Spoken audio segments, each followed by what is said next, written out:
Good morning, Michael. Good morning, Matt. Good to see you. Good to see you. We're going to do another application today. Great. Doggies.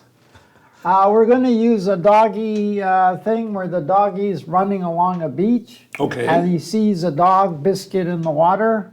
And Okay. he wants to get there as fast as he can. So Of he's course. going along the water and then picks the right angle and swims to the dog biscuit. So I see the dog has a bit of a conflict here because he can run fast on the beach, and he probably swims kind of slow. So he wants to get close to the doggy biscuit as close as he can on the beach, and then go across. Right. So he has to pick the right angle because he could go all the way down the beach, across from the dog biscuit, in two lines of a right angle triangle. Kinda like that. that. So he's going to have to do something like this. And we got to find out which angle it is, or the other one. It doesn't matter. So it's a bit of a compromise. If he goes this way, it's too far. If he goes this way, it's a little bit shorter, but this part is slower. So he wouldn't want to go this way because that's going through the water the whole time. Right. He doesn't want to go this way because that's too long. So somewhere in between is going to be the fastest. Yeah, let's see what happens with math. So we did a little sketch here. Why don't we do a proper sketch over here? Yeah. Because we're going to need variables, right? Oh, yes. If we're doing calculus. So this is one of our minimization type problems. So what's the minimum time? So here, with my great sketching, here's a beach. And here's some water. And our little dog is, let's say here. Do you like my dog? Yeah, I do. Maybe I'll give him ears. Give him a tail. Oh yeah, he should have a tail. Okay, there's our dog. And our doggy treats over here. Yep. That looks like a doggy treat, sort of. Yep. Okay, so we need some dimensions here. We know the dog has to run, well, this is the point right underneath the doggy treat. We know he's going to have to turn at some point here. So he'll run along here, and then turn and run up there. So this is like a little triangle. I'm going to call this X. So, and you also know the whole distance. You need to do So that. maybe I'll say the distance from here Call to it the L. dog is L. And we also need to know that. What do you want to call that? I'll call that D. D for distance? Okay, so that's Yeah. the distance in the water. So dog's here running on the beach. Here's the water. He's swimming in the water. Okay, so now we gotta, let's have speeds of the dog. So call it fast and slow, VF slow. and VS. Okay, so this will be VF. This is the fast speed. Yeah, And this is VS. This is the slow speed. Now, of course, the fast speed, it's just the distance he goes. So Before it's he- not all of L, but it's L minus what? L minus X. So that's the distance he goes divided by the time it takes him. Let's call it T1. Can I do that? Yeah. T1? Okay. VS is the distance he goes in the second part of the time. So that's going to be T2 on the bottom, just like our picture there. What goes up on top here? How Well, far is that the dog going? distance is gonna be this angular distance. Right.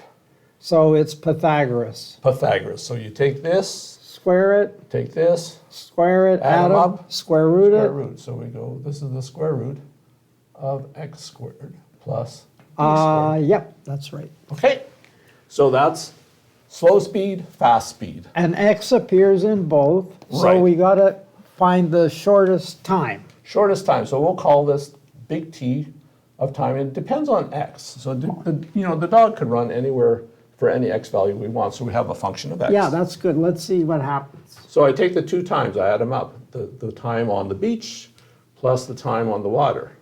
So now we're going to solve for times and put that in. So here you can see where T1 is. You swap T1 and VF. Yeah, That gives me a formula for T1. So this is just L minus X over V1. That's the first time.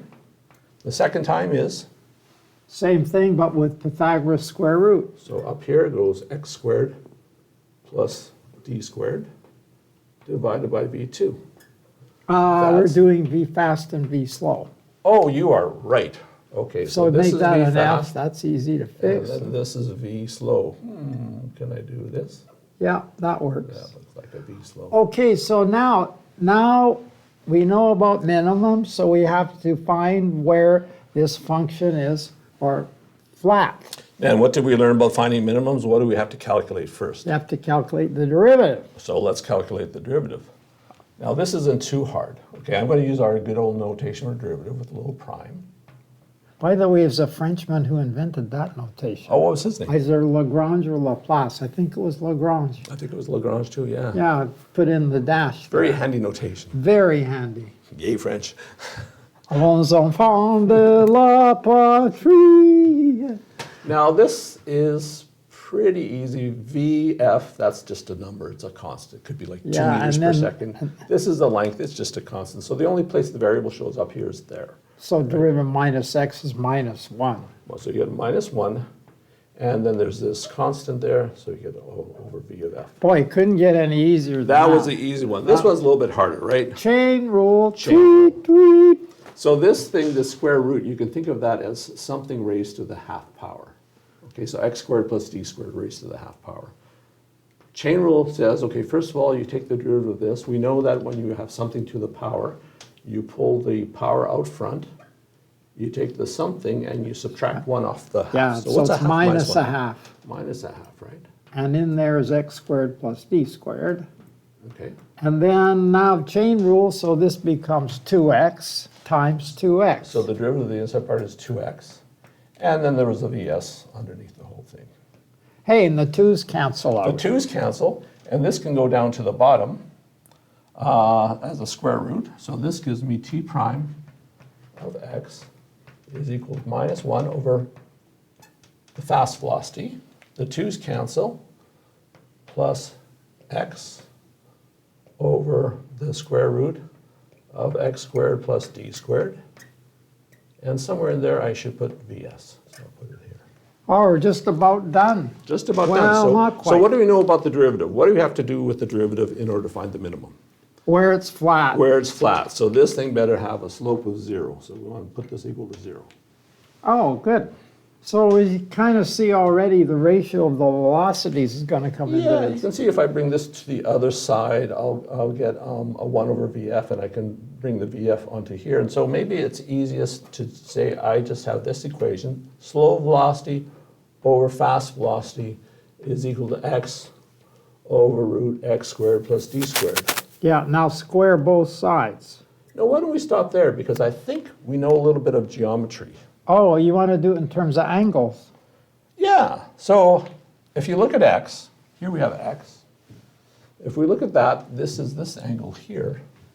Oh, that looks like one of the trig functions. It has to It be does. cosine if you put that as the angle. So this is the angle the dog is running at.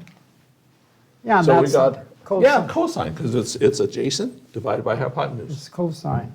So this is equal to cosine of theta.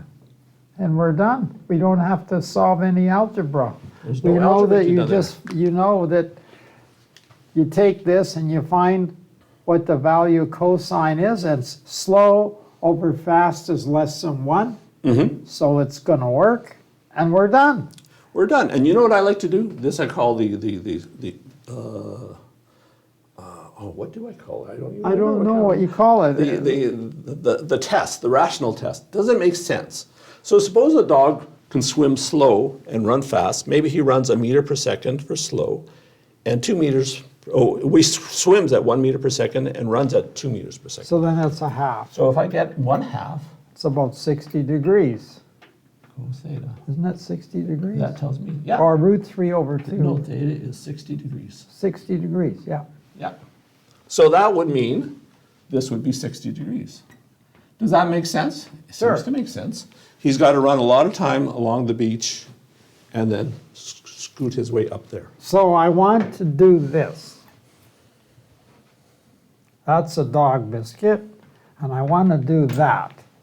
And the reason I do that is because people have looked at how animals do math, and Okay. the dog can do calculus, because there were experiments done on exactly this problem, and they did the calculation just like we did.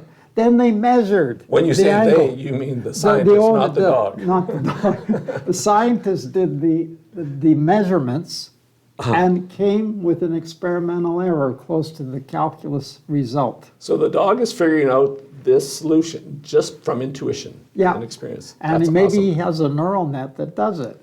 I bet he does. There you go. Thank you, Matt.